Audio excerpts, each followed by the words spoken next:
It's time for Parties Extra.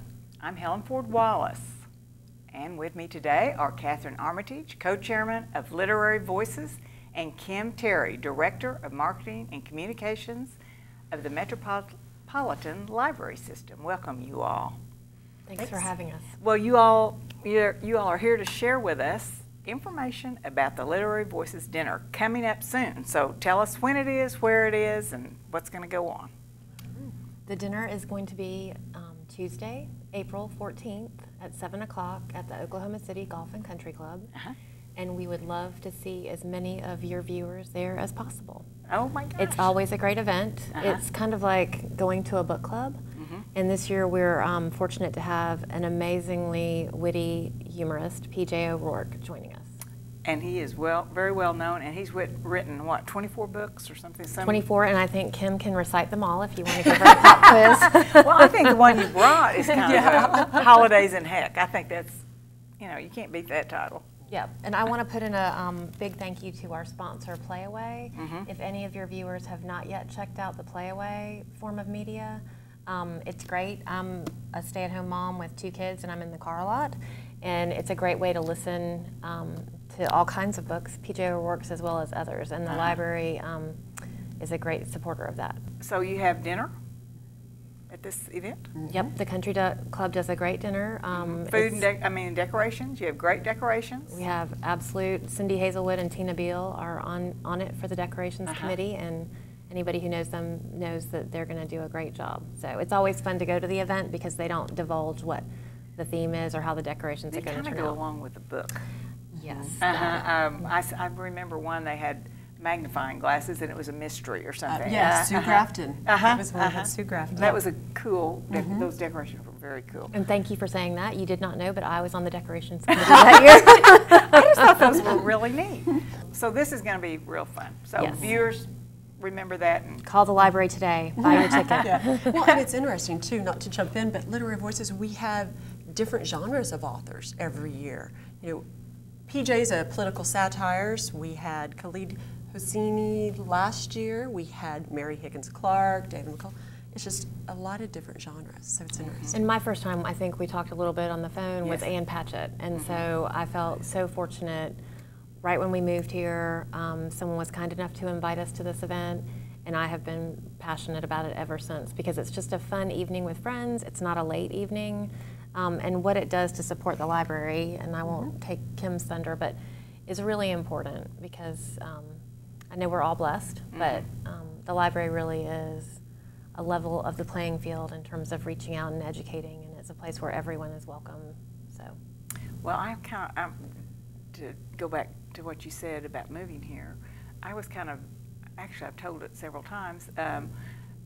You said how well you loved Oklahoma, and it just reminded you of your childhood, and I thought that was very sweet. And you came from North Carolina, which I love North Carolina, and I just was appreciative that you said that about our wonderful state. Yes. Well, we feel very blessed to be here, my husband and I both. Well, that's excellent. Okay, so you also give an award this night, and so tell us about that. It's named for Lee Bronner, is that right? Lee Bronner.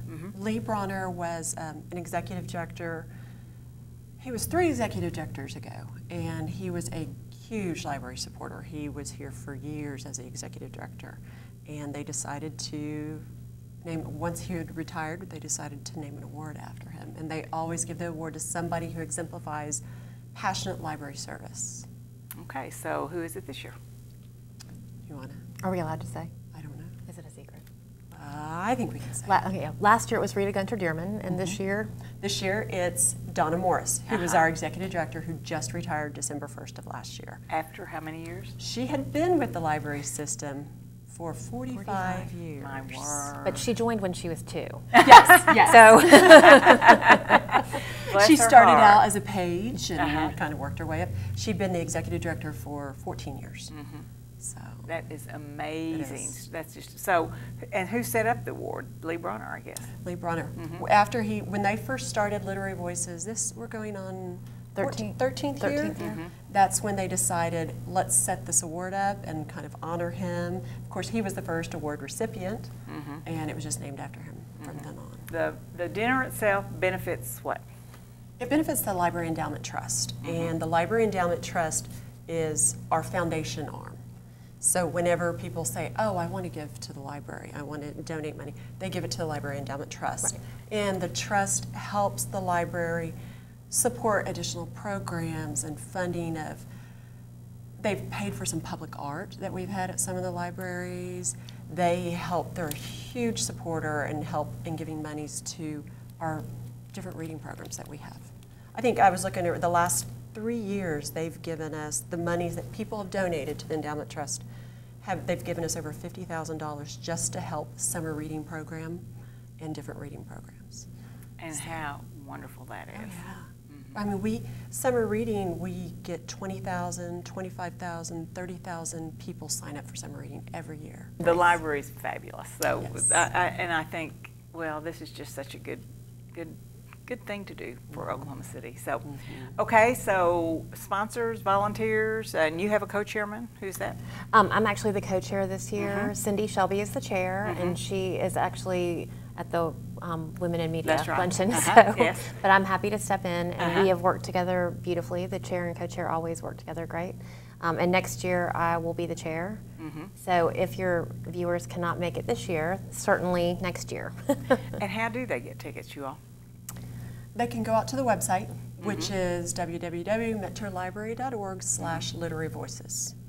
So, and we still have a few tickets left. Yes. Okay. Is this your only fundraiser, Kim? This is the only fundraiser for the Endowment Trust, yes. Now, we also have the Friends of the Library, and they do the huge book sale. So this is a nice thing. Like Catherine was saying, it's like a great book club to go to. You get a great author, and so it's a good fundraiser. It's enjoyable. We love it. Do you have all of PJ's books at the library? We do.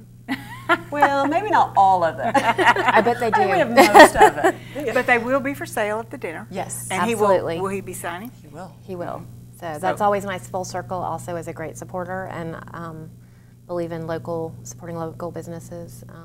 So they'll be there selling books, and Mr. ORourke will stay there as long as his books are being sold, and he'll personalize them, and that's a fun thing too. Now, is he going to sell all of them or just the newest one? They're going to have a sampling. I actually talked to, I was at Full Circle yesterday, and they're going to have a sampling. So no worries, there'll be plenty of titles available, and they do a great job with that. Wow, you all, it just sounds great. So anything else about the dinner or the library? No, again, just go to the website and buy your ticket, or if you'd like to just call the main library number and say you want to buy a ticket to Literary Voices. And thank you for asking us to be here. Well, thank you. Catherine and Kim, it sounds like a great dinner. We can't wait to get there to see all the decorations and hear this excellent speaker. It's going to be a fun evening. It is. It's going to be great.